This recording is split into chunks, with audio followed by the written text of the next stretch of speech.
Good morning, good evening, everyone. Welcome to the University of the Philippines Center for International Studies. Today, we are sponsoring the Philippine launch of a very important book, People's Green New Deal by Dr. Max Eil. Later, we will be introducing our author. But for now, let me just brief you about the program that we're having. So this is going to be a book talk and a book launch, and we have invited panelists from different institutions and organizations to join the author in discussing the book.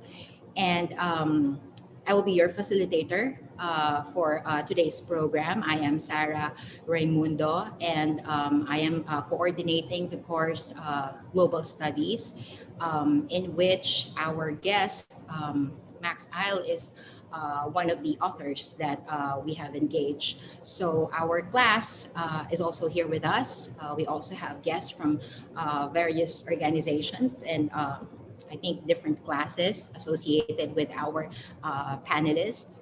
Right now, let me just introduce one of our lecturers, senior lecturers at the Center for International Studies. She was also the former director. She is a maritime anthropologist and has been is a pioneer of indigenous knowledge, research on indigenous knowledge. She's also one of the researchers for the international platform of the United Nations, their research on biodiversity, which I think she would want to engage a little bit. And she's also part of our team taught class in Global Studies 197. Let me call on Dr. Cynthia Neri Zayas.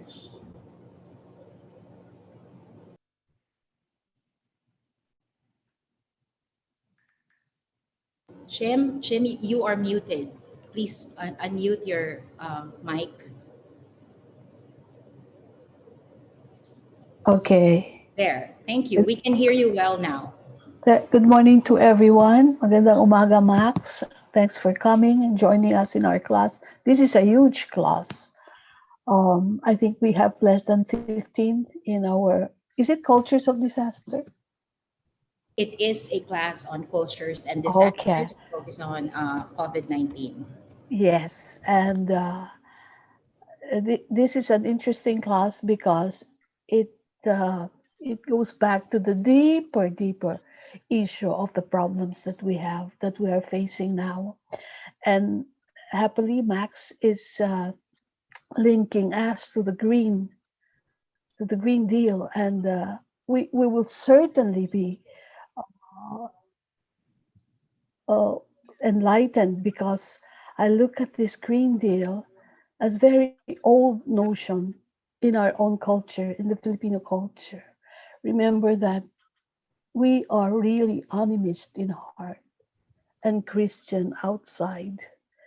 And we believe that there are other beings, living things outside of us, human beings. And we often say that, and we recognize them. And by recognizing them, we say tabi tabi apo. We always ask permission, even if we don't see them. So in the work, in the review that we did in IPES, it's a United Nations biodiversity review. For the past 50 years, we realized the importance. We have shown the importance of the knowledge of indigenous peoples who are very close to nature more than anyone else in this globe. And so we should never forget that link that we have, because the things that are happening to us are very much linked to the things that we have done outside of our being right now. So I hope that we can link this, because, as many environmentalists would say, human life on this earth is inextricably linked to the web of life on this earth. Karugtong tayo ng lahat na ito. At kung ano man ang ginawa nating kasalanan ngayon, ay dudugtong pa sa susunod na henerasyon.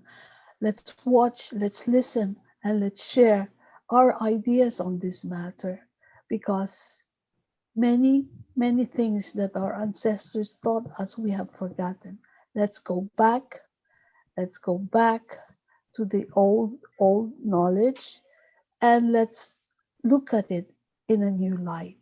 And we hope that we will grow from this and realize what we need, what we are doing right now. Nothing more to say because, our internet connection flickers off and on. So we have to be quick about this. I'm done, Sarah. Thank you so much, Ma'am Chim, Dr. Zayas. Please don't leave us yet. We would want you to be with us at the panel. At this point, I would like to call on our student representative from our Global Studies class, Cultures of Disaster. She is from the College of Mass Communication, a Bachelor of Arts, Broadcast Media Arts and Studies major. Let's all welcome Jean Wico. Go ahead, Jean. Hello po, Welcome. everyone. Am I audible? Yes, you are. We can hear you well, Jean. Okay, so again, good day everyone. Thank you all for coming to today's event. Again, I am Jean Rico and I'll be speaking on behalf of my Global Studies 197 class, which tackled the cultures of disaster perspectives on the COVID-19 pandemic. Since the offset of the COVID-19 pandemic, ideas rooted in racism, xenophobia, and political propaganda has plagued our information channels, distorting the public's outlook on the current health crisis, encouraging unnecessary hatred towards innocent victims of an exploitative and oppressive system, while letting the real drivers of this health disaster go unscathed. These dangerous pathogens did not just appear in our cities out of nowhere. They were enabled by a global system that perpetuates the exploitation of our natural resources and oppression of communities by commodifying the global food system. Agribusinesses, or the industrialized model of agriculture, pose an extreme danger to everyone because its interests are only hinged on profit. Agribusinesses' nature and practices have created havoc on our ecologies, which permits virulent pathogens hidden in the deepest areas of our environment to reach our cities. In the lens of agribusiness, the earth is a big farm full of resources to be converted into money. And every opportunity that they get, whether it's mass production, land grabbing, or any other practice that results in ecological and social damage, the capitalists at the top of these systems will not bat an eye. This is exactly how the SARS-CoV-19 ended up in the markets of Wuhan. And this will also be the reason why many more harmful viruses will end up in our cities. Up to this very moment, we are still suffering. We are still experiencing the repercussions of an unjust and greedy system that only benefits the rich. The inequality fostered by this system has manifested itself in many ways, especially during the current pandemic. Just like how the global south is still in a clinch after countries of the global north hoarded vaccine supplies up to 5 times their population, and how big pharmaceutical companies and states oppose the waiving of patents.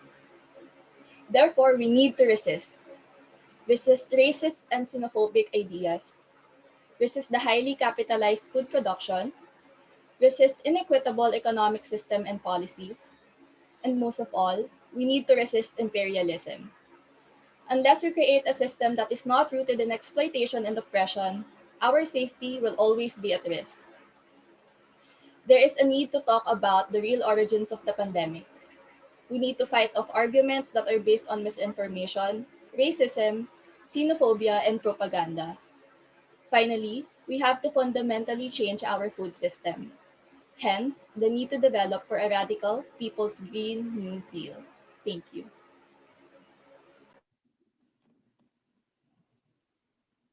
Thank you so much, Jean. That was wonderful. So at this point, we move on to the program proper. And I would like to introduce our guest, the author. Dr. Max Eil earned his doctoral degree from the Department of Development Sociology at Cornell University. His work focuses on and contributes to the study of historical sociology, environmental justice, agrarian change, planning, and heterodox Arab North African social thought. His research is focused on the MENA region, particularly Tunisia. He is an associated researcher with the Tunisian Observatory for Food Sovereignty and the Environment and a postdoctoral fellow with the Rural Sociology Group at Wageningen University. He has written for Monthly Review, Jacobin, and Viewpoint. He has contributed to a number of journals, including the Journal of Peasant Studies, Review of African Political Economy and Globalizations, and is an associate editor at Agrarian South and Journal of Labor and Society. Please help me welcome Max Eil, author of A People's Green New Deal.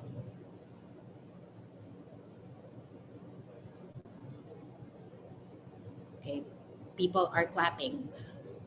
Max,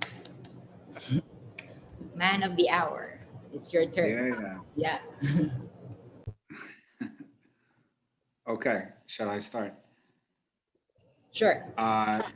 Okay. Thank you so much for the generous introduction, and thank you for the organizers and the other speakers of the event. I'm very excited to be in dialogue with so many people doing so much interesting stuff, especially related to popular and people-centered development models, also focusing on agriculture. I'm going to give a kind of abbreviated summary of the book. It's a kind of long-winded book, and no one wants to sit here for 5 hours while I give a non-summary of it. So I'm basically going to discuss a few things. Uh, I'm going to talk about how the Green New Deal kind of has come to be in front of us as a social or political phenomenon, especially given that it is coming from the North.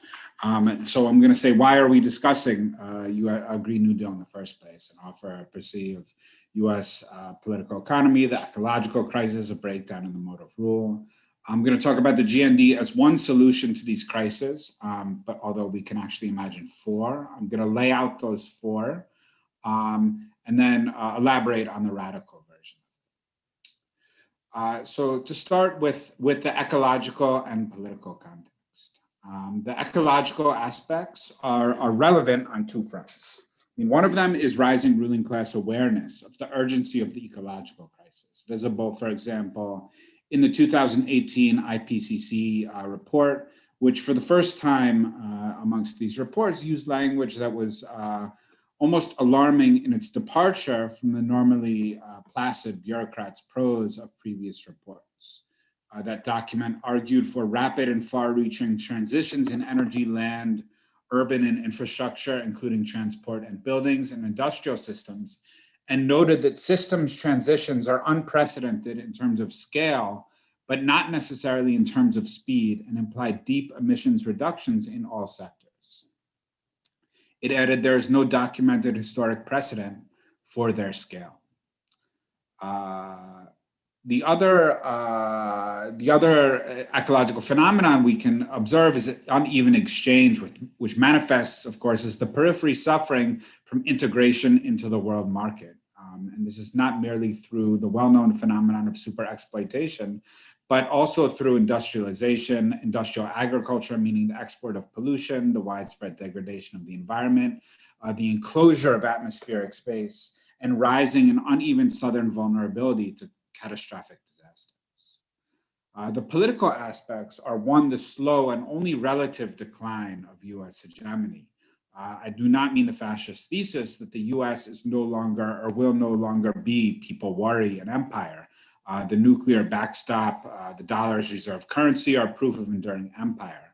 I mean much more that the rise of China, alongside rising Chinese labor appropriation of surplus value and trade with the US, does point to long-term shifts in the world system.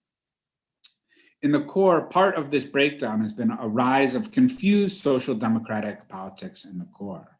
The contemporary GND, the version we have seen, emerges within this distinct political atmosphere, marked by the following characteristics. One, after Occupy Wall Street, capitalism as a mode of rule has been ideologically discredited. This way of ruling the population will not endure. Marxism has become more popular as a way to understand and act upon this world. And within this fresh atmosphere, brimming with openness to some form of radically redistributive politics, we have seen many political avatars of non or even anti-Marxist or anti-communist socialism. In fact, this has been a trans-North Atlantic phenomenon, from Jeremy Corbyn to Syriza to Podemos to Bernie Sanders. Notably, the ruling classes have shattered and evaporated these challengers one after the other, forcing them into compromise or total irrelevance, but leaving behind massive and indeed constantly radicalizing and internationalizing unease amongst core domestic populations, especially working class and downwardly mobile petty bourgeois sectors who are actually looking increasingly to the South. So against this tableau, how can we conceptualize the debate? We can identify four responses, which I will now discuss. The first is a far-right response based on green imperial integration. The second, a left liberal response based on green imperial integration and small redistribution in the core, also renewable infrastructure for parts of the South. A third option, a green social democratic proposal, obviously imperialist, but which calls for large domestic redistribution, a green Marshall Plan of sorts for the core, and finally a radical solution based on climate debt settlements, sectoral degrowth, and delinking. Now, schematically, the four proposals, although I'll elaborate the most on the fourth. The far right proposals imagine an entirely green form of rule, what call it capitalism or something else, with ruling classes basically secure in the settler states and Europe, and climate change at least moderated sufficiently to stave off unmanageable waves of climate refugees. The material for creating this new and quite fascist world would be secured through extreme forms of environmental imperialism. And we can see discussion of this from institutes such as the Australian Breakthrough Institute to the Energy Transitions Commission to the Climate Finance Leadership Initiative. These proposals share traits of partnership between corporation and state, partnerships between corporations and what is nebulously called community, an embrace of the national security sector and embedded in national security discourse, enthusiasm about technological salvation, an opening towards new frontiers of land-based southern accumulation, and the further hollowing out of third world sovereignty. When it comes to land, these proposals have very specific and I think very threatening ideas when it comes to the forests and grasslands of the peripheries. They imagine uses for them well outside and in fact contrary to the needs of native populations living atop them. Some of these include half-Earth biodiversity reservations, which rely on the apartheid concept of separating humanity from a dreamed-up wild nature. In fact, a continuous hallucination of colonial capitalist ideologues for a very long time. An idea which forgets that the history of humanity is, in fact, the history of managed landscapes, and that humans are indeed some of the very best managers and guardians of biodiversity, going back to some of the opening commentary. Another option is for land to be allotted for monocrop tree plantations or for biofuels, an ostensibly clean energy source. All such reports gesture at least at how biofuels can compete with food, carbon drawdown, and biodiversity. These are in fact mandatory force fields, which in fact function as plausible deniability around this extreme right-wing fascist discussion of biofuels. If we take, for example, the Energy Transitions Commission, it states sustainable biofuels or synthetic fuels will need to scale up from today's trivial levels to play a major role in aviation and perhaps shipping. Of course, this is contrary to the consumption needs of third world populations, which are already suffering from demand compression. This is in fact inevitable if these programs are implemented. If we consider the ETC, the Energy Transmissions Commission National Manifesto for the Australian Leap to Sustainability, says it calls for full decarbonization for industries such as steel, cement, and chemicals, which requires the use of electrification, hydrogen, bioenergy, and carbon capture and storage, the last which is technology which does not currently exist. The EU's energy plan similarly puts forward massively increasing the biofuel mix in hard to decarbonize sectors like maritime and airborne transport, which are of course exclusively or almost exclusively used by the first world rich. The US Senate Special Committee does the same, also calling for, of course, mandatory afforestation. But growing land for biofuels and planting trees for the express purpose of pulling in CO2 from the atmosphere means not using land for crops. Even under the most optimistic scenario, shifting all of the world's hydrocarbon use to biofuels would cut savagely into agricultural production and water use in especially the third world. We have already seen some of this start to occur in India, where food land has been diverted into use for tropical export crops, and biomass is blacked out as a possible input into a so-called sustainable Indian metallurgy. That's the fascist proposal. The second proposal is left liberal, full replacement of renewable current energy use in the core and the periphery, small increases in southern energy use, and ongoing capitalist property structures. This is roughly what Ocasio-Cortez's Green New Deal represents. And it will also offers perhaps very small climate debt payments. Actually, her legislation, which has structured the debate, is really emerging from earlier calls for jobs for all programs, which were meant to respond to a kind of endemic economic malaise in the United States.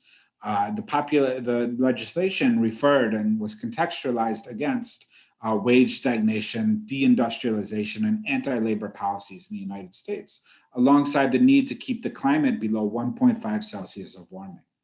The legislation also called for a new national, social, industrial, and economic mobilization along the lines of World War II and the original anti-communist containment program of the New Deal, with sweeping notions, of course, of a new corporatist, core-centered social pact. Of course, the legislation against propaganda is clearly non-socialist, does not diagnose capitalism as the source of social ills or the sower of any social antagonisms. Instead, it calls for transparent and inclusive consultation and partnership with businesses, alongside allocating adequate capital to businesses working on the Green New Deal mobilization, coupled, or one could say hidden behind, a murky call for public appropriate ownership stakes, and returns on investment in such capital grants. It does, of course, make some gestures to conciliation, collaboration, and partnership with frontline and vulnerable communities. Of course, these words, which emergently blossom across the NGO complex, are entirely amorphous. Everyone is vulnerable to some degree. Everyone is a member of a community, and frontline is an index of geographical risk, which could also apply to billionaires' oceanfront properties. These words then give off a warm aura of concern for oppression, but they are entirely denuded of class content. The international aspects of the Green New Deal enter when the legislation called for explicitly promoting the international exchange of technology, expertise, products, funding, and services with the aim of making the United States the international leader on climate action. Such a call is a foretoken of likely ongoing maneuvering on the national and international stage. In effect, a new technology race, a new space race for leadership and, in fact, monopoly control over the technology for a green transition. A third position is that represented by the very diffuse social democratic tendency in the US, capable of breaking both the right and the left. It argues for lower energy use through retrofitting core countries' infrastructures, substantial domestic redistribution to go back to 1950s era's levels of inequality, and full replacement of the core energy infrastructure. Internationally, this solution ambivalently embraces fourth world decolonization, a contradictory position rife with vulnerabilities, and ambiguously calls for grants to help Southern countries transition. This position, though, in fact, seeks to defends and seeks to ride the Ocasio-Cortez Green New Deal, but expands it with ambiguous commitments to grassroots internationalism through supply chain justice, an almost inaudible commitment to climate debt, and an ambiguous commitment to demilitarization. A fourth revolutionary solution, which is the one I defend in my book, advocates for lower energy use in the core alongside fully decommodified social infrastructure, guaranteed social well-being, and massive technology grants to the third world secured through climate debt. This is a form of radical ecological planned management, which we will see intertwines with a renewed defense of third world sovereignty, which leans on indigenous and agroecological land management, which relies on demilitarization and demands decolonization. I will expand upon it now. As a postulate for setting out this type of Green New Deal, I begin with 3 points. One, the only legitimate aim for progressive people is world-scale developmental convergence between North and South on permanently sustainable ecological bases, with relative egalitarianism, and with each country or region having sovereign industrialization, including control of technology.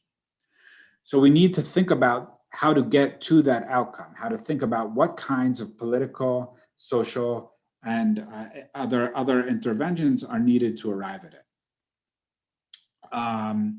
Politics has distinct locations, applies distinct locations, implying distinct tasks.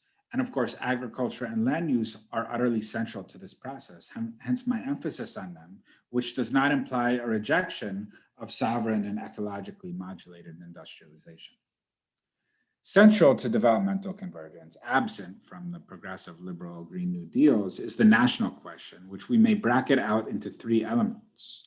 That of national liberation with its substrands of peripheral and core decolonization.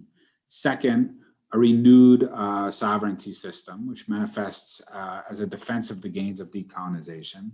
And third, a national question, which we see emerge, especially through questions of climate debt, which in fact reciprocally or synergistically interacts with the renewed sovereignty. So first, to deal with the Green New Deal and the national question in their various aspects. We would note first that colonialism itself is not over. It endures de jure in a plethora of settler states. And in the North American settler states, indigenous struggles at Standing Rock and elsewhere have been in fact catalysts for far broader consciousness amongst non-indigenous radicals of the simmering national question in the United States. It has also been amongst indigenous people that rights to use values are intertwined with rights to land and of course the call for land back.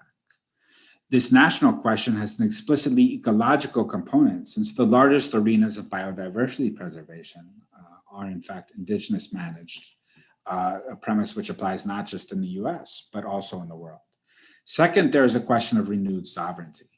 This is crucial because nation states are the political container through which accumulation on a world scale and uneven accumulation endure, persevere, and deepen.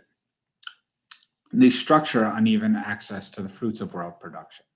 Nations like Yemen, Iraq, and the Democratic Republic of Congo or Venezuela enduringly face national losses in their productive forces and face sanctions and war as nations, which means that respect for their national sovereignty must be a plank of a Northern Green New Deal as well. And furthermore, is in and through the national political sphere that certain decisions must be made, alliances built, internationalism constructed. For example, it matters who helms Bolivia or auspiciously Peru. And it was, for example, a sovereign and national popular indigenous-led nation state, Bolivia, which was the physical sanctuary for the Cochabamba People's Agreement documents to actually be drafted. Of course, it is in and through the nation state system that ecological debts are calculated and demands for debt repayments made in world political fora. I bracket and say that defending the national question does not deny social or democratic questions, meaning who gets what within nations and who decides who gets what within nations, nor does it foreclose any discussion of the ecological texture of national production and distribution. It merely affirms the hierarchical structuring of the world system. In this form, the national question in the periphery and the sovereignty system with which it is connected requires struggle, which is why it cannot be disconnected from what would be an immediately provincial and in fact chauvinist, if not racist, fascist, and colonial northern climate politics, if that politics ignores or if that politics continues to ignore southern struggles.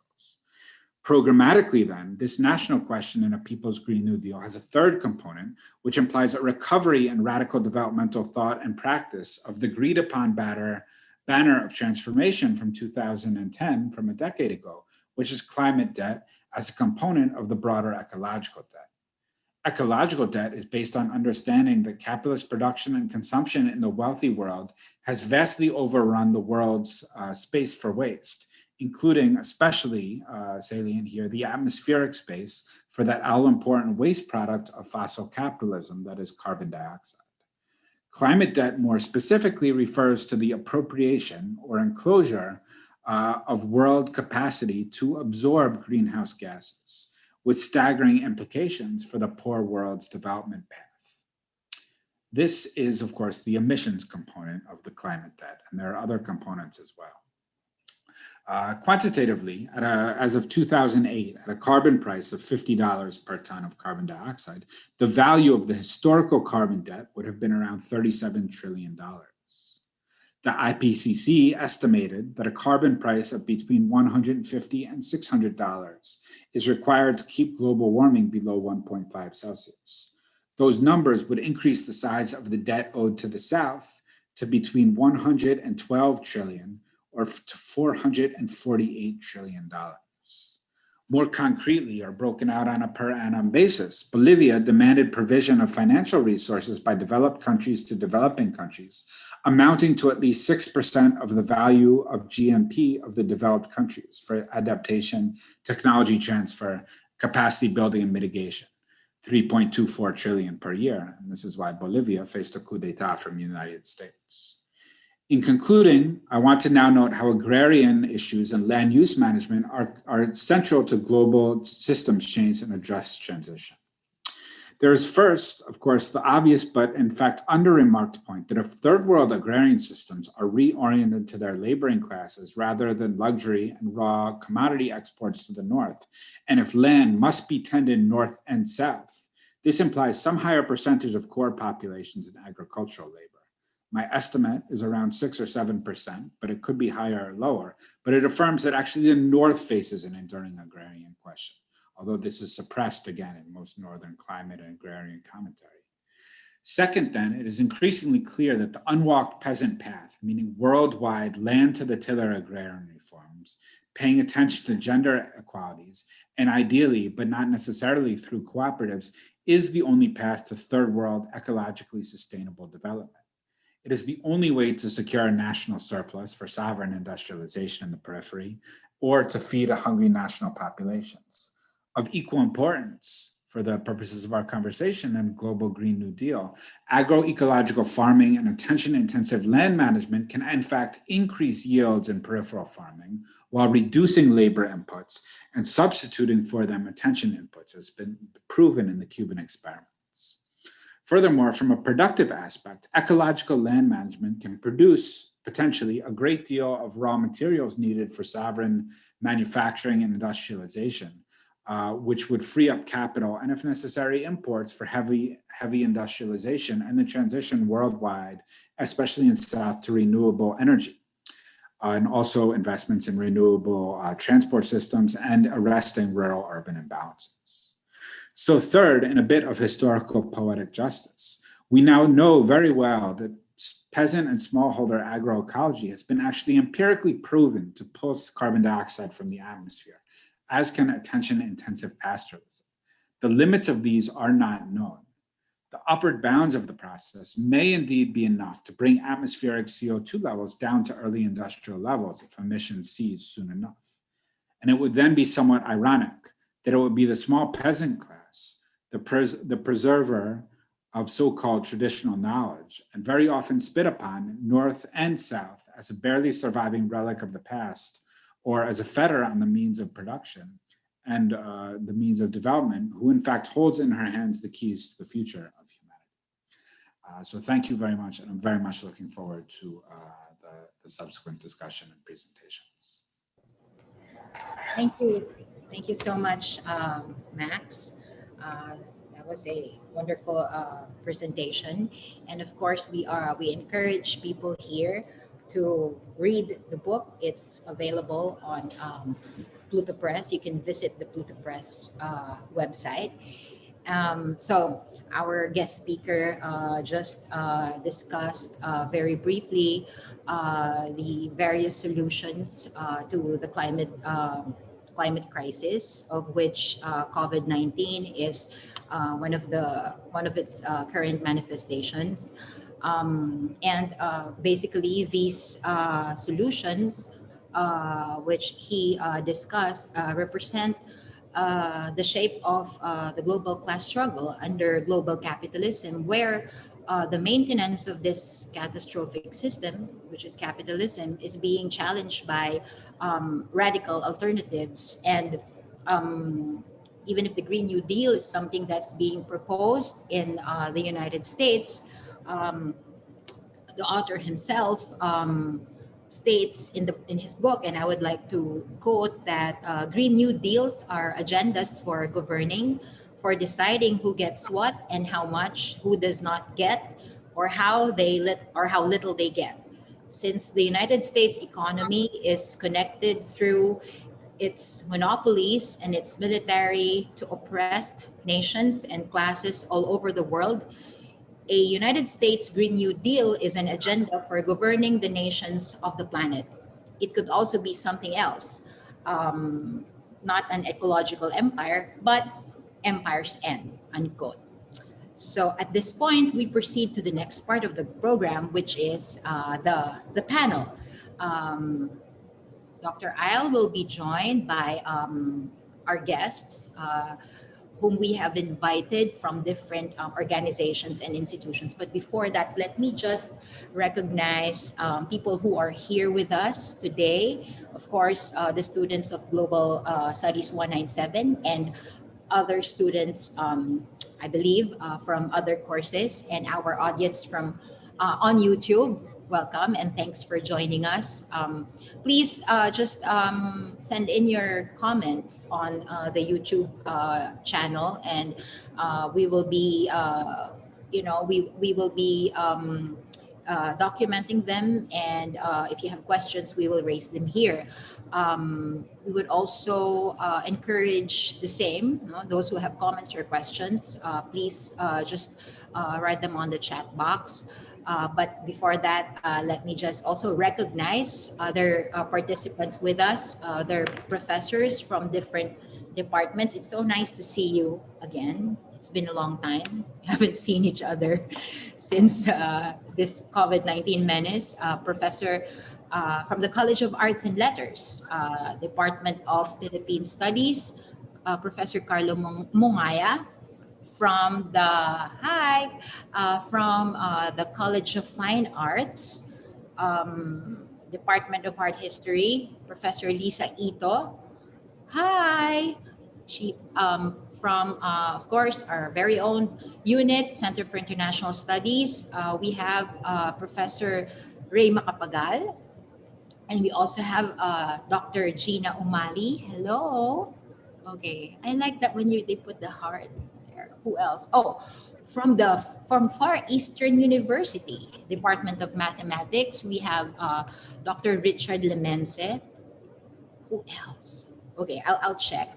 But we also have comrades from the Philippine Peasant Movement, Angelo Suarez, and maybe we can mention the others later. But yeah, let me introduce the panel of speakers, and we go by this order. Our representative from the Youth for Food Sovereignty, to be followed by our representative from the Federation of Farm Workers, or UMA, Union ng mga manggagawa sa agrikultura, and then our speaker from Ibon Foundation, and last but not least, Professor Jeff Mancera. And then of course we invite the author, Max, to join us, because this is the part where our guests will be engaging your work. and of course, Professor Cynthia Neri Zayas. Please join the panel. So let me introduce our representative from the Youth for Sovereignty. She is also our Youth for Food Sovereignty. She's going to talk about that global organization. She's also our University Research Associate and is a graduate of Fine Arts, Art History, and is currently taking her postgraduate with the Department of Sociology, University of the Philippines, and also a member of the National Youth for Advocating for Agrarian Reform, Miss Bianca de la Cruz. Please go ahead, Bianca. And thank you for helping us organize this. Thank you so much. Okay, let me begin. So, good morning and good evening to our guests and listeners.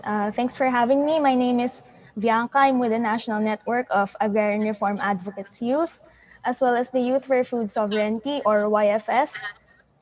I will be introducing YFS more to folks today. The current campaign and engagement with the work published by Dr. Max Isle. So the Youth for Food Sovereignty, or YFS, is an international alliance of youth organizations, primarily in rural but also urban communities, schools, and institutions. YFS is an anti-imperialist, anti-colonial formation. It recognizes chronic landlessness as a definitive feature of rural life in the periphery. It strongly opposes imperialism and neoliberal globalization evinced by the intervention of foreign government and private corporation and the subservience of semi-colonial states to this. It condemns state-sponsored oppression by way of political killings, expanding militarization in the countryside, violation and deprivation of human rights, and perhaps most importantly, in the very human level, it recognizes the systemic discrimination, exclusion, isolation, exoticization, and commercialization of the poor, small producers, indigenous peoples, women, the socially marginalized, and their cultures. So we in YFS believe that food sovereignty is indeed tied to this most urgent anti-imperialist struggle. Food sovereignty is advanced through the decisive work of peasants and the rural working class in maintaining appropriate and safe food systems in line with climate justice and the independence from foreign and corporate institutions. True food sovereignty is not merely an abundance and access to healthful food, but a sustainable and pro-people food system that necessarily involves putting the rights and dignity of food producers first and their right to till and their rightful claim to land. It's a sustainable system that protects and nourishes indigenous farming practices and advocates for agroecology that is decided by farmers.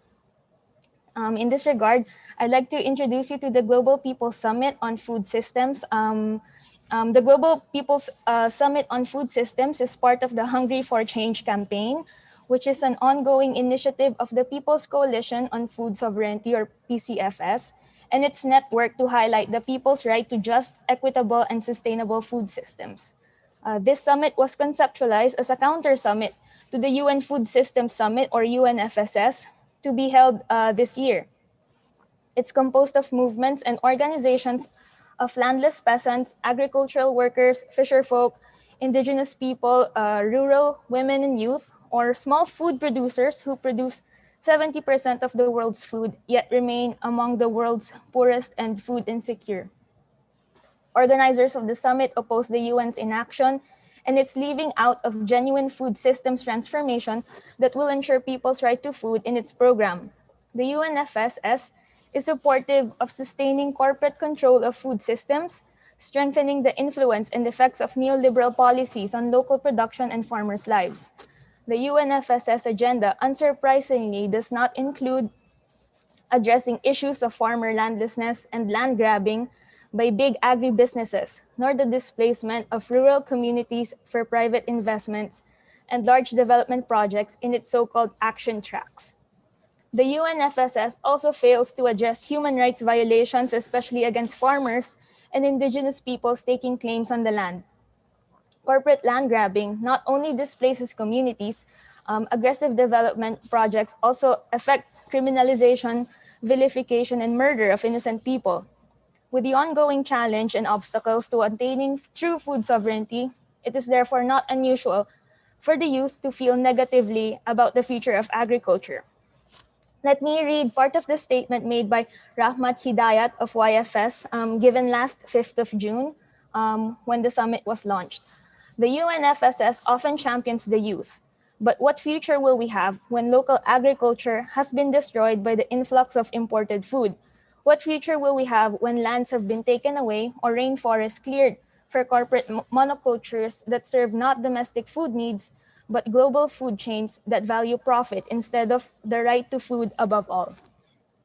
So perhaps in a smaller scale, for example, like in the Philippines recently, the Department of Agriculture was talking about how the government needs to secure young blood in the agricultural sector. And so they launched this competitive financial grant assistance program called Young Farmers Challenge Fund as part of its campaign in convincing the youth from the countryside to continue generational farm work. In its implementing guidelines, it recognizes that the younger generation of farmers are declining in numbers because, and I quote, they have seen their grandparents and parents struggle, but still remain under the poverty line, end quote. In this case, we are yet again seeing government action supporting the interests of the market, or a program that does not address anything fundamental or barely an intervention in a much bigger social problem. Youth in the countryside experience firsthand the chronic problem of landlessness. They face militarization of their communities where members are red tagged, attacked, and killed. And they feel with their families the everyday struggle with eroding purchasing powers of meeting their other needs as the agricultural sector reels from the effects of massive importation of products flooding the market. It should not be so hard to understand why the younger farmer folk feel extreme precarity. So in engaging with Max Isle's work, especially in his painting of agroecology in chapter 6, I would like to echo and reaffirm the centrality of genuine land reform and the decisive force of the toiling peasant class. Food sovereignty based on agroecology and radical land to the tiller agrarian reforms is the cornerstone for third world eco-socialism. I think we should share in the aspirations detailed in the A Planet of Fields chapter in what a people-centered sustainable food system can assure us and what might be misleading us from its materialization. Some of the accounts in the chapter, which include characteristics of agroecology, even forest gardens and radical farmer-led collective actions, are already happening and have been happening in communities and areas in the global south, perhaps underreported in popular media. And this is an especially great thing and a form of victory to celebrate. On the part of the youth, it is quite duty to support and be in solidarity not only with these collective actions and calls, but with struggles that go beyond our own conception, struggles that are decided and waged primarily by the peasant sector. If we want food, we need to support, even protect those who break their backs to provide us that and more. We have seen how a bigger victory can be achieved by the people if we start to demand and fight for radical change.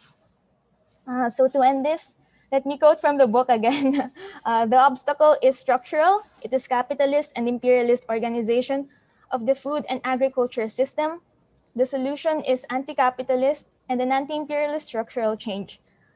Thanks again for having me, and to Dr. Max Isle, thanks for your important contribution. Thank you. Thank you so much, Youth for Food Sovereignty. We are very inspired, and we're happy to know that there is such an organization and of youth coming from different countries. And we know that the struggle will continue because young people are invested in a world that is definitely better than what we have. Our next speaker is a representative, is an organizer from the Union ng mga Manggagawa sa Agrikultura, or the Federation of Farm Workers. She is also an anthropologist by training, as well as an artist, a choreographer, conceptual artist, conceptual choreographer, and she's been engaged with artists for agrarian reform, genuine agrarian reform. And now she's representing UMA and organizing for the same farm workers union. Let us all welcome Miss Donna Miranda. I thank you, Sarah, for that comprehensive introduction. So thank you for the opportunity to give inputs, reactions into the book. Uma feels this is a very important opportunity for us to also mainstream its demands, not just in the Philippines, but across our seas and 7,000 islands. Okay. So today couldn't be a more auspicious time to stress radical reforms in agriculture and food systems as central or critical steps in guaranteeing a people's Green New Deal that is nothing short of securing a quality of life where the rights and sovereign rights and economic rights of the people and their environment are upheld. Yesterday, mass organizations of the Philippine peasant movement marked the 33rd anniversary of the Philippine government's Comprehensive Agrarian Reform Program, or CARP. CARP is a legacy of the landlord hacienda regime of Aquino and is touted as the government's flagship program for ensuring the tenurial rights of farmers and farm workers who till the land as a key step towards sound rural development and industrialization and establishment of the owner cultivatorship of economic size farms as the basis of Philippine agriculture. So on paper, it sounds nice. It actually sounds progressive. It reads progressive, and it looks and reads as if it were in the right direction. But as you can imagine, the implementation of such a scheme is bound to be faced by increasing resistance, if not by long-drawn bureaucratic bottlenecks that range from an absence of a complete list of land parcels to be distributed, challenges in securing the listing of private and public landowners, to the inaccurate registry of agrarian reform beneficiaries. Where do we begin? Where do we get the list of farmers and farm workers anyway? For changing the food and agricultural system means changing who owns the land. And I quote from Max Eil's book, no? The failure of CARP, however, is caused less by bureaucratic inefficiencies, but more so of a rotten and exploitative semi-feudal and semi-colonial economic system that is hardened by reckless neoliberalization global policies. So in this reaction, we engage with chapter 6 of the book, Planets of Field, where Isle brings forward radical reforms in agriculture as inevitables for planning and instituting an overhaul to the world's food system. His analysis of the political economy of industrial agriculture resonates the Philippine peasant movement's struggle for land, food, peace, and justice. The call to dismantle corporate agribusinesses and redistribution of land so that countries have total control over the food import and export trade echo with the agricultural workers' call for genuine agrarian reform. So since the inception of the National Federation of Agricultural Workers, or UMA, in 2005, we had been exposing the land reform scheme that has foisted amortization fees on farmers and harbored loopholes meant to evade the actual distribution of land to the tillers. CARP was much a sham for posturing to be pro-peasant. In the beginning of his term, Duterte had been critical of land reform under Aquino's haciendero system, a regime, After all, carp was destined to keep haciendas like that of the Cojanco Aquinos and of their allies from being broken up. Carp has only cemented local land monopoly, yet at present, economic policies by the Duterte regime makes Duterte nothing but the chief promoter and implementer of this failed agrarian reform program. Like the Aquinos and the other regimes before him, he is using CARP to enable land grabs in the form of agribusiness venture agreements or AVAs and helping corporations expand their plantations. After 33 years of CARP, it has only covered 41% of privately owned lands, committing itself to the distribution of public lands while leaving those in the control of big landlords and corporations untouched, including vast plantations meant to provide for the world's irrational need for daily supply of canned pineapples. So, where am I? All right. The little that CARP has covered has evaded distribution through loopholes like options such as stock distribution option, which distribute stocks to agrarian reform beneficiaries instead of land itself, earning them token dividends close to worthless. Agribusiness venture agreements, or AVAs, were another loophole allowing lopsided agreements between agrarian reform beneficiaries and corporations for corporations to wrench control of land from the former. By way of an AVA, an ARB could lease their land back to a corporation and make it part of a corporate plantation. In return, the corporation would pay a fee, often minuscule, and complemented it with the employment of ARBs and their family as agricultural workers on their own land. Such contracts made farmers vulnerable to the severest capitalist exploitation, and exploitation in the countryside was a slippery slope to abuse. Despite regional wage weights that are below living standards, corporations still manage to underpay agri workers while withholding benefits and job security.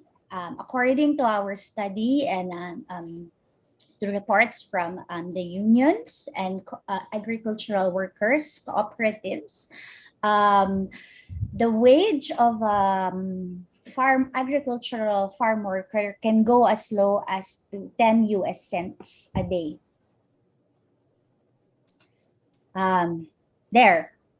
This was recorded in 2017 among illegally trafficked seasonal sugar workers or sacadas. There. 9 pesos. This is just to go back in history. There was a very historic picket in Hacienda Luisita until 2004, and 9 pesos was the wage of the seasonal farm workers then, and 9 pesos or 10 US cents continues to be the wage of agri workers now. On top of slave wages, the loss of food sovereignty adds insult to the injury inflicted by CARP.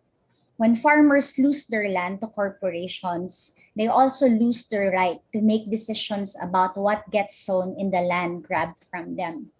And because corporations will only want to sow crops they can reap profit from, farmers are barred from planting rice and other staple food crops. It was this lack of food sovereignty that tied agricultural land to the irrational whims of the market and put domestic food security at risk.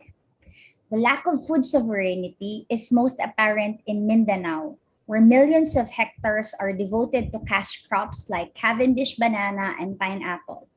Transnational food giants like Del Monte and Dole had no qualms taking turns boasting of the biggest single crop plantation in the region, even as their land monopoly poisoned the soil with chemical pesticide and fertilizers that have been banned in other parts of the world. Charter change, which saw congressional approval last July, would allow last June 1 would allow legislation peddling agricultural land to foreign corporations for their direct ownership, expanding corporate plantations through agribusiness venture agreements even further. The Duterte administration has already converted over 100,000 hectares of agricultural land. And with the Department of Agriculture's Administrative Order 1, a policy that fast tracks conversion, Duterte aims to convert as many as 1.5 million hectares more during his term. This is apart from the planned expansion, 1.6 million hectares of oil palm plantation also in Mindanao. That means instead of distributing, let's say 1.5, that's 3.1 million hectares of land to farmers for them to cultivate food staples, the land will be turned into real estate for giant businessman compradors to turn into subdivisions, resorts, malls, or infrastructure. And what doesn't get turned into these, that those that will not be converted for non-agricultural use will be devoted to high-value crops like rubber, oil palm, and more Cavendish bananas and pineapples. Other than legalized land grabs, the extrajudicial killings of farmers are among the far more worst incidents to come out of CARP. Since Duterte came to power, at least 330 peasants have been victims to political killings, a staggering amount of violence in 5 years compared to the previous regime's 270 killings amassed in 6 years. So this book, the People's New Green New Deal, is a welcome and valuable ally in strengthening and normalizing the agricultural workers' demand to scrap agribusiness venture agreements and dismantle the hacienda and plantation systems, and eventually to oust and end the fascist Duterte regime from presidency. Let me close by saying, by quoting our chairperson's words, that our seriousness in advancing free land distribution must be matched by our resolve to get rid of the fascist dictator in our way of our aspiration for land, justice, and peace. Thank you. And thank you for your book. Thank you so much, Donna of UMA. At this point, I would like to call on our next panelist. She is from Ibon Foundation. It's a non-stock, non-profit development organization that's been serving the Filipino people through research and education since 1978, which is not to say that our guest has been with Ibon since that moment. But so our representative from Ibon is a senior researcher of the same foundation. She is a political economist, and she has definitely been one of the figures that's one of the critics of the current regime, and Ibon has definitely contributed a lot in terms of analyzing the current corona crisis, as well as our struggle, the Filipino people's struggle for climate justice. So let's all welcome Rosario Belia Guzman. Thank you very much, Professor Sarah, and thank you for inviting me to this panel. I'd like to say good day to Dr. Max Isle. It's a pleasure and it's an opportunity to meet you here in the Zoom meeting, but maybe in the future, if we also get to meet face to face, that would really be some experience. Up to this point, the major criticism against the Green New Deal is its impracticality, which is a kind of a lazy argument by those who resist radical change in the face of the planetary emergency.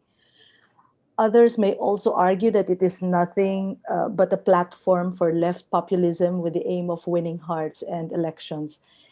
But Dr. Max Eil's book, A People's Green New Deal, rises above these obstacles and presents doables indeed, inspiring those who have always regarded socialism as a verb more than as a noun. And I'd like to thank the author for that. The key to this inspiration is putting people right at the center. We at Ibon are also articulating that kind of economics we call people economics, which envisions a totally different Philippine economy than what we have now, from what we have now, a counterpoint to neoliberal economics that has gripped the world for the last 40 years or so.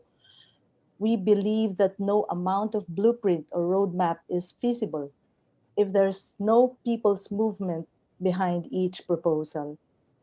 In Dr. Isle's book, in chapter 5, titled The World We Wish to See, the author leaves us analytical notes on labor, urban planning, planning and construction for eco socialist future, transport, industry, and manufacturing that get us into thinking in terms of building on the notes or improving them, or which I'm more inclined to do, in terms of problematizing our own context in order to contribute to the operationalization of a people's Green New Deal.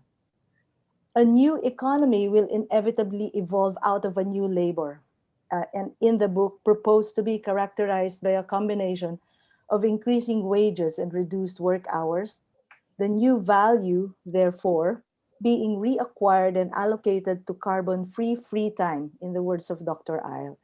And if we may add, that free time adds immeasurable value to human development. However, the Philippine economy has a massive jobs crisis with almost one third of the labor force either unemployed or underemployed. With a long lockdown under COVID, the Philippine jobs crisis has reached its worst since the Second World War. Informal self employment has grown and is the kind of employment that is most prevalent in our economy. There are now almost as many part time workers, plus those with a job but not at work, as full time workers. So, this poor quality of work has set the basis for the cheapening of labor power. The government pegs the minimum wage at a ridiculously low standard of living and poverty threshold of only about $1.50 a day. The daily minimum wage in the National Capital Region, the main urban center, is only about 47% of the amount that Ebon computes to be what a family of five needs to survive. The economy's failure to create meaningful jobs is the product of decades long implementation of neoliberal policies that have eroded economic production capacity, especially the creation of new values.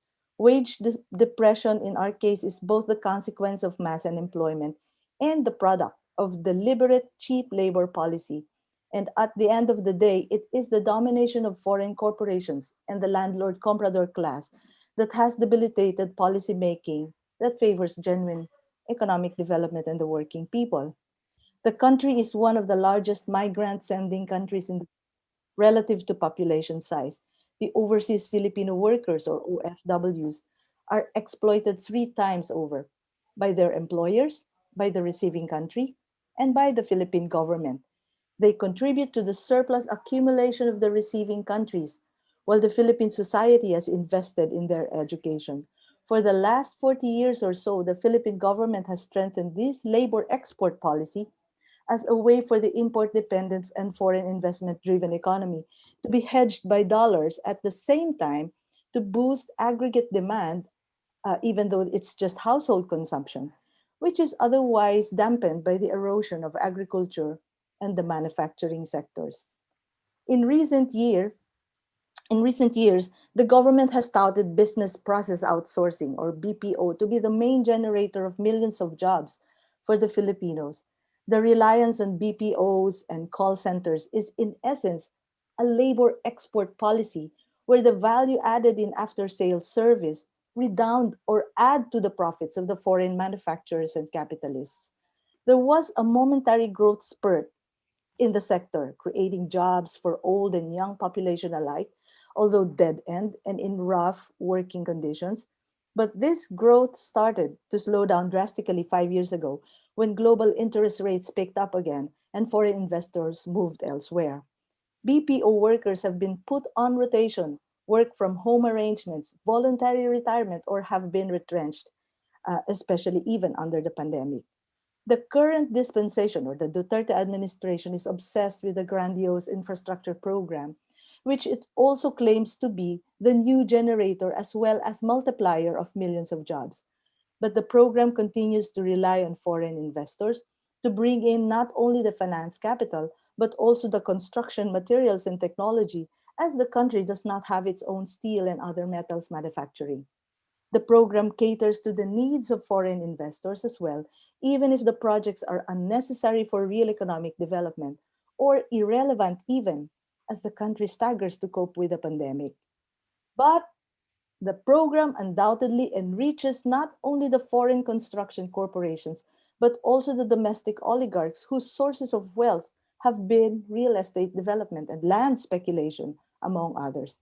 These are all in the backdrop of urban blight. Again, at the end of the day, the promised jobs fail to materialize. At this point, we can easily propose asset redistribution, especially land reform, which the Philippines never had in the real sense, and the building of national industries, which the Philippines never did in any sense. That's why when you ask our workers, they can only think of national industrialization as an aspiration rather than as a practical or a doable thing from the present at the present moment. So are they doable? Yes, of course, but we have to admit that only by wrapping these in our political programs they can be achieved. But let me end by saying that in our people economics roundtable discussions, different sectors have discussed concrete production systems that are already being implemented by the people's organizations, especially in the areas of rural development, transport and various industries, energy and water, and environmental protection. And I hope to share these snippets, I would call them, or these micro or case studies to Dr. Isle as a contribution to chapter 5. But I chose to be macroeconomic in my approach.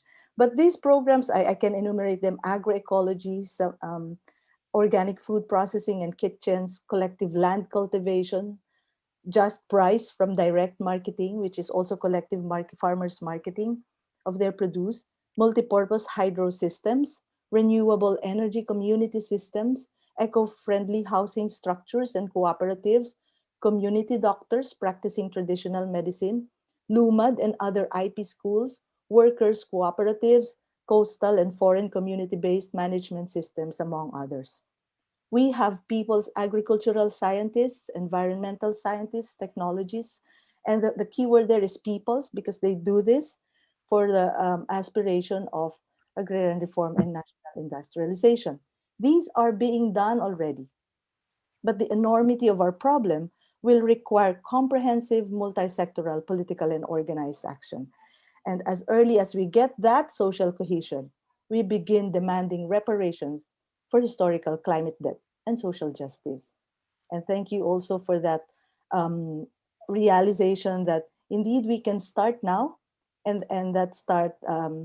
that beginning can also be a contribution to a people's Green New Deal. Thank you very much. Thank you so much, Ms. Rosario Guzman of Ibon. That was fantastic. We should actually have you join us in teaching cultures of disaster next time. Our next panelist is an assistant professor of botany from the University of the Philippines, Manila, Department of Biology. He's also a member of the Philippine Native Plants Conservation Society Incorporated, founded by by Leonard Coe himself. And he's also part of the Association of Systematic Biologists of the Philippines, and of course, an affiliate of the Center for International Studies. Please go ahead, Jeff. Thank you so much, Ma'am Sarah. Good morning, everyone, colleagues and students from the Philippines. Good evening, I guess, to Max and colleagues from the opposite side of the globe. Thank you so much, Ma'am Sarah, and the rest of the UP CIS family, my home in UP Diliman. Thank you so much for inviting me. It's always an honor to be invited, not just by CIS, but to the very progressive events of the Center for International Studies, something that unfortunately, and I have to admit, something that we rarely have in the natural sciences. And I think I'd like to repeat my disclaimer to Professor Raimundo when I accepted the invitation that, I haven't really established that much radical scholarship yet on the topic. So I really feel overwhelmed to be invited to this panel, but definitely very honored to sit with progressive comrades from progressive organizations. I would try my best to really make good connections, between Max's chapter on green anti-imperialism and the national question, and hopefully exemplars from the Philippine experience. So basically, Max defines the people's genuine Green New Deal to be essentially a fight for 5 major points. So a fight for sovereignty, a fight for payments of climate and ecological debt, fight against militarization of developing countries, fight against settler colonialism, and fight for decolonization and safeguarding of nature. So if the People's Green New Deal is a fight for sovereignty, I quote Max, it is a right to regain control of our own historical process. And many students would think that, oh, well, haven't we really regained of our own historical process, devoid of any influence, especially external influence from external powers, especially given our independence as a country? Well, I think one of the usual examples that I give to students when I do lectures in botany and in society is that even if we really gained our independence from the Spanish regime, for example, from 90% of the forest cover in the Philippines, essentially after independence from Spain, it went down to just as low as 70% forest cover, and that's essentially because of the exploitation of timber products from our forests, especially for galleon trade back then. And then during the American occupation, it even went down to as low as 55% forest land cover in the country, especially because timber was exported so much, especially to developing countries for construction, for infrastructure, etc. And then even after gaining independence from the US, and even after we have series of Filipino presidents, the deforestation in the Philippines even continued.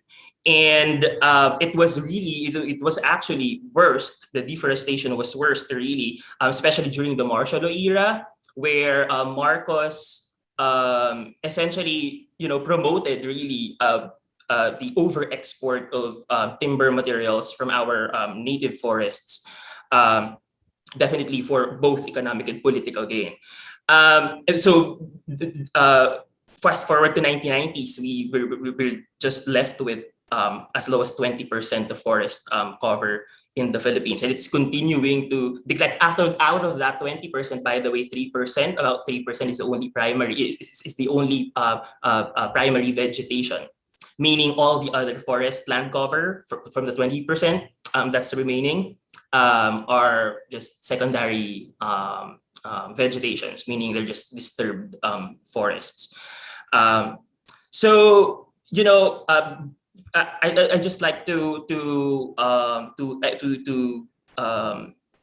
reiterate what Max mentioned in that particular chapter, that the fight for sovereignty doesn't stop with getting political control, of our country, getting Filipinos, for example, Filipino citizens up there in the government. It's definitely all about maintaining an independent economy, a self-sufficient economy, a self-reliant economy that provides resources that essentially utilizes our resources for the benefit of our own people. And that is something that we haven't really done. And as proven by the decades of deforestation in the Philippines that we really didn't benefit from. And that continues up to date, especially with not just deforestation for timber production, but now due to mining, to over extractive mining of large scale companies. And so yeah, I just like to reiterate a very good point from the chapter that sovereignty is not just political, it is also economic, and that really proves, the intricate connection between politics and economy when it comes to sovereignty. So I think that's one thing that our students really need to appreciate, that intricate connection between the two. Second, the People's Green New Deal is a fight for the payment of climate and ecological debt. So as I quote Max, definitely all countries, all citizens of the world have this common responsibility for nature, for Mother Earth, but it should be a differentiated responsibility. There should be a differential responsibility between countries that are contributing more to the climate change, to the accelerate.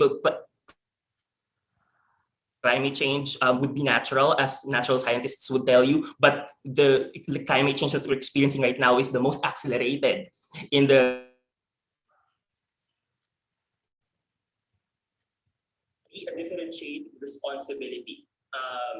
There should be a differential responsibility between countries that more accountable, should be held more should have more accountability than other countries that are essentially bearing the brunt of the accelerated climate change. I think let me use this platform to promote my recent publication in the Philippine Journal of Science. It was just published in May 2021.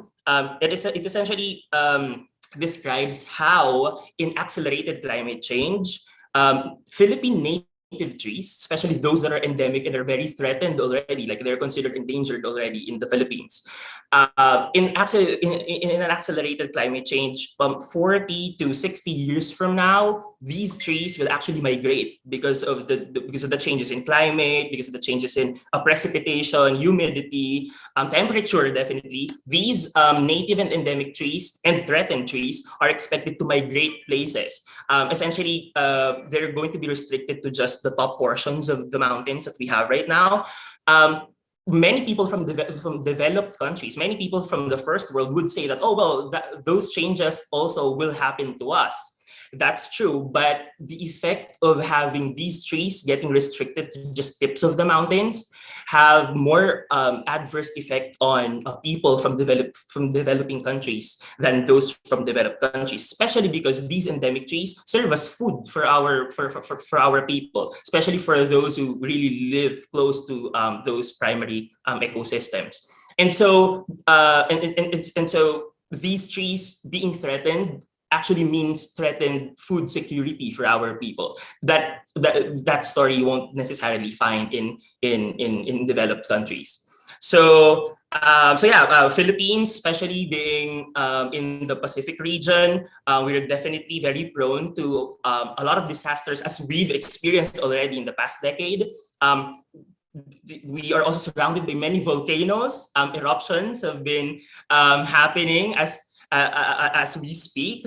And so Southeast Asia, really, when we talk about global South, I personally would refer to that region in Southeast Asia that is really very, very prone, very, very vulnerable to climate change and the adverse effects of climate change. So I think one thing that I liked about the chapter specifically that talked about climate and ecological debt is that debt is not necessarily a rhetorical, like a poetic term. It is something that can be evaluated. And I really liked how Max gave examples on how developing countries really did impose values on how much, for example, developed countries should pay developing countries for the risks, that climate change, that they are the risks that they are predisposed to because of the climate change that is more of a responsibility of developed countries. And so, as much as 100 to 400 trillion dollars should actually be paid by developed economies to developing countries. I think Bolivia is imposing 6% of the GNP of developed countries to be paid to them as part of reparations for climate change. I feel like that's something that maybe we should actually have in the Philippines, like a value, that the Philippines should actually get from developed countries for all the damages that that they incur, that the climate change incurs on the Philippines. So the third point, the People's Green New Deal is also a fight against militarization, especially of the developing countries, especially of neo colonies, of developed countries. Of course, we all know that militarization, especially of developing countries, results in loss of lives. So that's a given. But what I like about the chapter is that it actually mentioned the environmental impact of having military bases in developing countries. Definitely, like the environmental hazards of wastes that are generated by weapons. That is a very, very good point that Max made in the chapter. I would just say that aside from environmental hazards that weapons, wars essentially produce, I would just like to say that the mere presence of militaries from developed countries in developing countries essentially in itself is a risk. And a very good example of that is the damage of the Bataha Reef in 2013, wherein a U.S. Navy ship essentially destroyed hectares of corals in our natural park, the Bataha Reefs. To the point that, and this is also one thing that we should register in terms of making developed countries accountable to the damages that their military actually does in developing countries. For example, many environmental experts pegged the damages of the Bataha Reef by the U.S. Navy ship back in 2013 to as high as $27 million. But the US essentially paid in 2015, 2 years after the incident, just measly to $2 million of damage, of reparations to the Philippines. So this is kind of like a connection between militarization and payment of debt as well. So I really would love to see maybe future studies on how we can really evaluate, come up with an economic value for all the damages that really occupation of military bases in the Philippines actually has for the country. Fourth point is that the Green New Deal is a fight against settler colonialism. Of course, we are very much familiar with the story of Palestine right now. But and definitely stories of settler colonialism in the United States, the fight of indigenous peoples in the United States itself for a right to self-determination. But we also have in our country our very own manifestations or representations of this fight against settler colonialism. And that's essentially the fight of our indigenous people to their ancestral lands.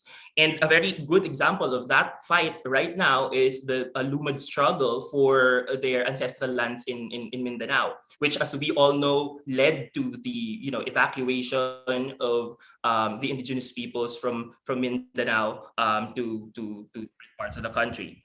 So I, I think aside from the assertion of the right to land, in connection to the assertion to the right to land, Max really made a good point about its manifestation, especially in developing countries. And I would say that in the Philippines, it's actually manifested in the agrarian reform that many of our progressive organizations are advocating for. And definitely, it is in the center of peasant movement in the Philippines, and that is exactly why peasant and indigenous peoples movements are really intertwined, especially in the context of Philippine mass movement. Finally, the People's Green New Deal is a fight against colonization, and definitely a fight for safeguarding of nature. Max really did a great job at providing a direct relationship between the number of indigenous peoples that live in a land and the amount of biodiversity that can be found there. And that is so true. Especially if you look at the global south, where the most lush tropical ecosystems can be found.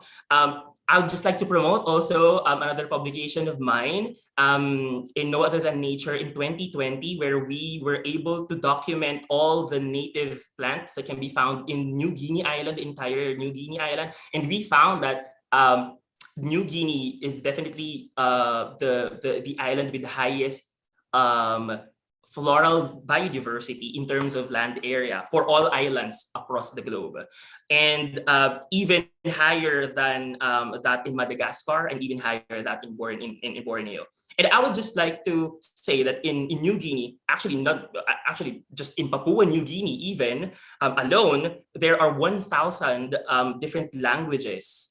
And therefore, which are directly proportional to the number of ethno-linguistic groups as well.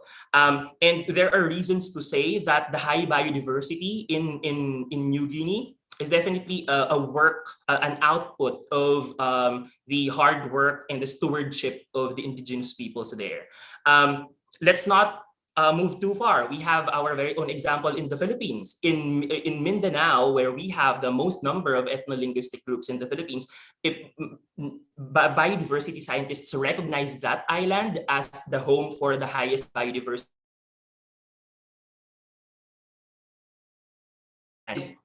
What exact example of connection between stewardship of nature and in the presence of indigenous peoples there that we have in the Philippines? Well, in 2016, I don't know if you've heard about this news, but 3 orchids, one is Epicanthes and one is Dendrobium. New species of orchids were found in the forests of Bukidnon, where essentially these forests are known to be guerrilla zones as well, where a peasant and indigenous revolutionary groups live. So many would say that, oh well, maybe it's because people are just afraid to go to those places, so they don't necessarily damage the ecosystems over there because of the peasant and indigenous people's unrest. But I'd like to quote Max in the chapter. The indigenous peoples essentially have indigenous ways of practicing sustainability, and that is exactly why they are able to safeguard these plants, these biodiversity that we have in the countryside. It's because they know deep in their hearts how important these biodiversity resources are to their lives. And so, but even that, I would like to acknowledge how Max mentioned that even with the indigenous, even with the fight for the preservation of or the preservation of the indigenous ways of sustainability,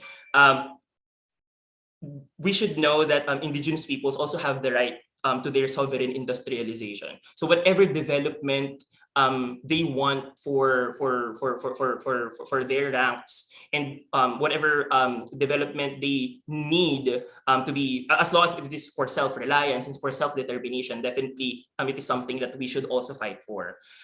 Finally and ultimately, Max did a very good explanation of the national question. It is a matter of right to regain control of our historical past, that as I mentioned earlier. But it also requires mutual respect, both from the developed countries and the developing countries, and that means that.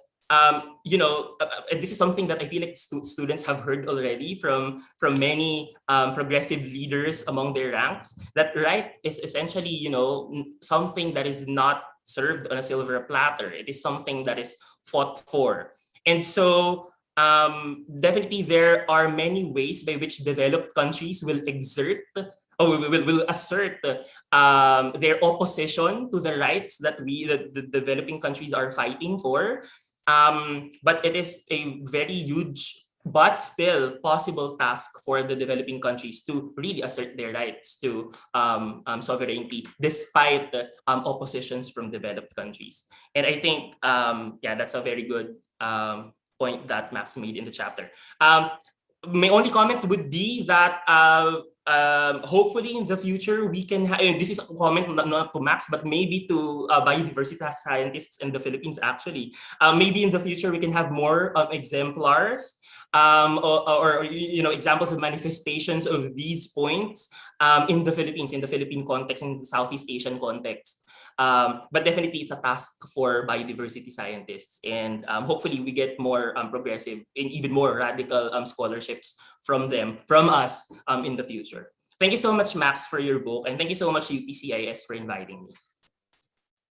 Thank you so much, Professor Jeff Mancera. That was a great engagement. I'm sure our guest, Max, would like to respond to the comments, but are there any questions or further comments from the audience before Max gives his response? We can have them now, and then we can have Max we can have him respond to your questions. Are there any questions? Wait, I'm looking. Okay, so Namaskar to everyone. If you have links, I think this is for Jeff and Rose. If you have links to the articles you mentioned, please post them here. And also, I would like to post I'm posting something from Dr. Sayas also. Okay, are there comments, questions? What about on YouTube? I'm looking. Okay, so maybe people are still. Oh, there's someone raising. Can you just, if you have comments or questions, can you just turn on your sound and then comment? I hate to take up time from the other students, but I just am very honored to get to ask Max a question about this book, because I think some of the questions he raises in the first chapter are really relevant now, since the Biden administration is really casting all industrial, environmental policy, state policy in terms of national security and a sort of naked imperialism. And I wonder if you could summarize your argument in that first chapter, and basically give your reasons why this sort of climate nationalism is is doomed to fail. Yeah. Thank you. Thank you so much, Max. Are there any more questions or comments? Okay, Max, maybe you can address that question, and then if you would like to engage the comments from the panel, from your fellow panelists, that would be great. Yeah, thank you so much for the question, and also for the interventions. I don't know if climate nationalism is doomed to fail. I think it would be rather scarier if it succeeds. The first chapter is basically making the argument that there are meticulously detailed plans coming from the Western ruling class for the imposition of basically kind of something like a fascist control over the natural environment on a world scale. Extending well beyond the current and historical processes of primitive accumulation and enclosure, including of the atmosphere, but going on to extending to the financialization of nature and a kind of real subsumption of the entire ecological, the entire biosphere in many ways, so that it becomes fields for biofuels, so it becomes carbon drawdown through lumber, through monocrop tree plantation, monocrops, through the ethnic cleansing of pastoralists, through forcing, kind of enlisting large portions of the population of the global South into basically getting paid 10 cents a day for carbon drawdown efforts, through demand suppression for food supplies, through some kind of high-tech greening of the US military to allow it to continue to carry out force projection, to even further militarize the littorals and borders. So you see plans for this to even further militarize, the northern borders of Australia and New Zealand, and the southern borders of the United States and the southern borders of Europe, to keep people out, because there's a plan to actually completely just finish. And it's all, I mean, of course, it's already fascism and devastation, and to even accelerate that process and make it worse, because it can get worse, right? So this is what is, that's the argument of the first chapter, is that the plans are very explicit to put that in motion. And these are people who have, I don't need to tell anybody in the Philippines, this is, these are the people who killed 1 out of every 7 people in the Philippines during the colonial occupation. So these are serious plans carried out to be persecuted in the interest of hierarchy and accumulation. And the Biden regime plans have a lot of aspects of it already, in terms of the move towards industrial renewal, and possibly carrying out green humanitarian, so-called green ecological intervention in the South. So I spent a whole chapter on these plans rather than just kind of painting a pretty picture of the world we would like to see, because this is what actually the world is going to look like unless it's actively resisted, including from the North, right? Which is, I spend most of my time actually in the South in Tunisia, but I also am a citizen of the North. So that's where a lot of things are coming from. I hope that answers the question. In terms of these extremely thoughtful interventions, I think,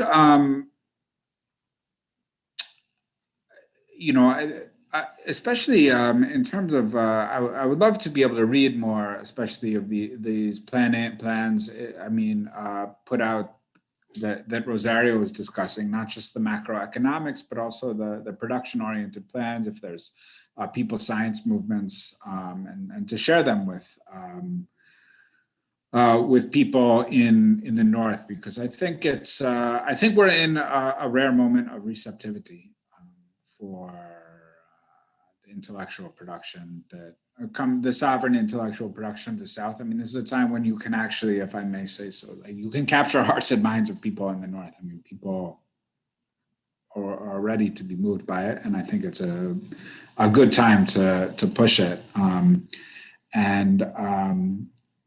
So it would be great to have more of that information to share. In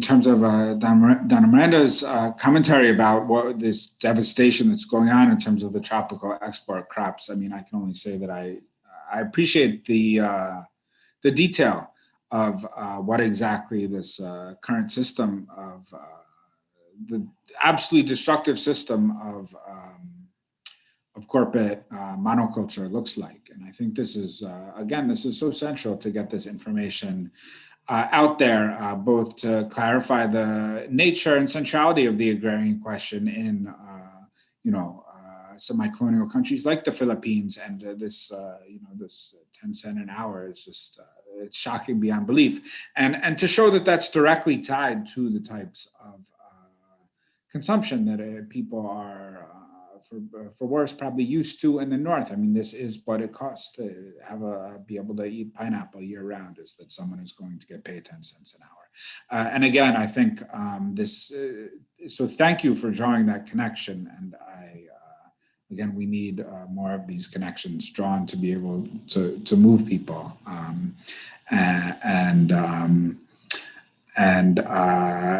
Jeff, thank you so much for this this very sustained engagement. And again, I think the detail of the kind of encyclopedic panorama you gave us of the biodiversity issues in the Philippines is again so important. And I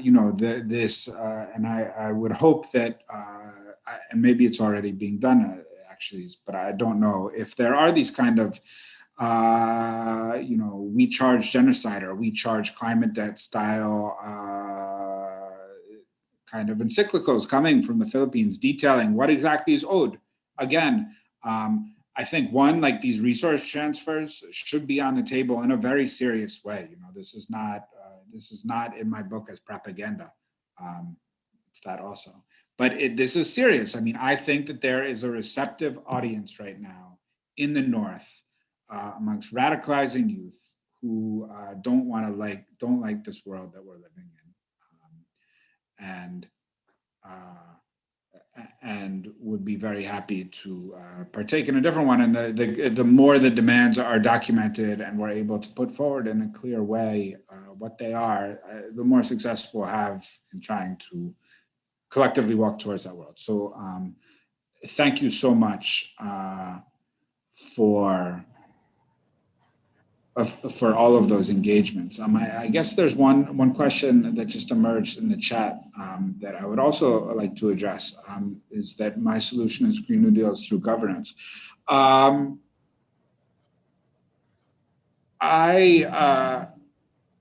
Well, I guess that I hadn't thought about my Green New Deal as through governance, especially because it really, it's not exactly a political strategy tract in the sense that my political work is usually around supporting Palestine, and it is less directly related to climate issues in the on the ground organizing sense. So I didn't perceive myself as proposing governance. So if that's the case, then I have to reflect upon that. But if anything, maybe my Green New Deal could be perceived as, could be perceived as too movementist and too technological, in that the book is really focusing primarily on the movements, both South and North, and not having a big role for the state, especially in the North, but doesn't focus that much on third world states and planning, although it anticipates drawing a lot from the experience of planning under Mao. I mean, it draws on certain experiences of planning, but it doesn't advocate that much of it. So if the question is what is and the question is, I think ultimately though, that how can people, both in the third world and in the first world, be part of the, be part of governance. I mean, I think this is through national popular states that reflect the interests of the populations and that are under direct and accountable control of popular movements. I mean, I do think taking state power is on the agenda in the South. There's no question for me that that's the case. Of course, we all know that this has been fraught in terms of the process of converting state power into embedded people's democracies. Like, this is not a simple task. Everyone's familiar with all the great difficulties involved in fully placing national sovereign popular governments under national popular grassroots control. I don't have anything to add to that discussion in a serious way, but other than to say, of course, that's the ambition.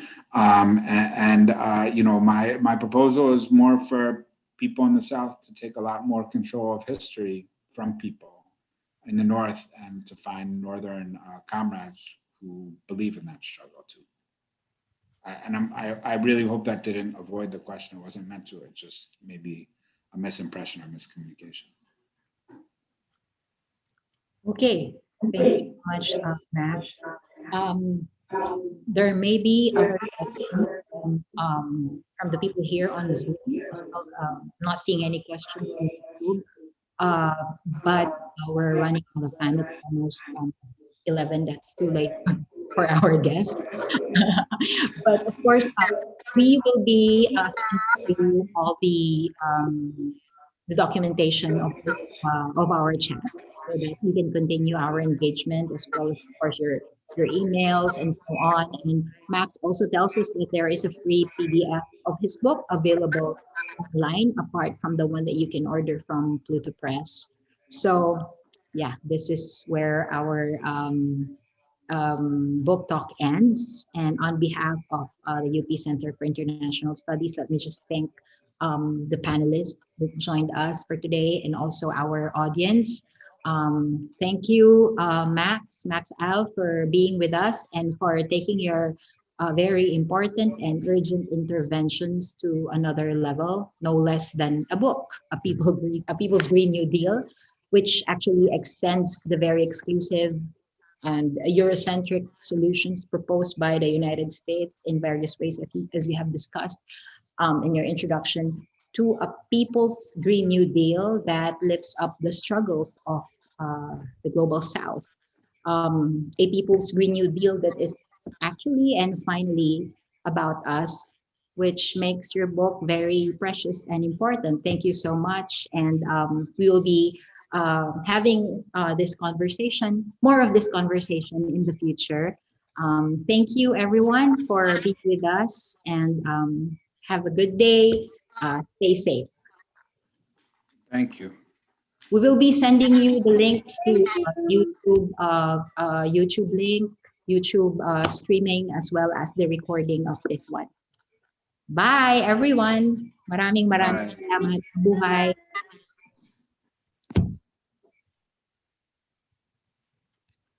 Max, thank you so much. Thank you so much. Thank you all so much.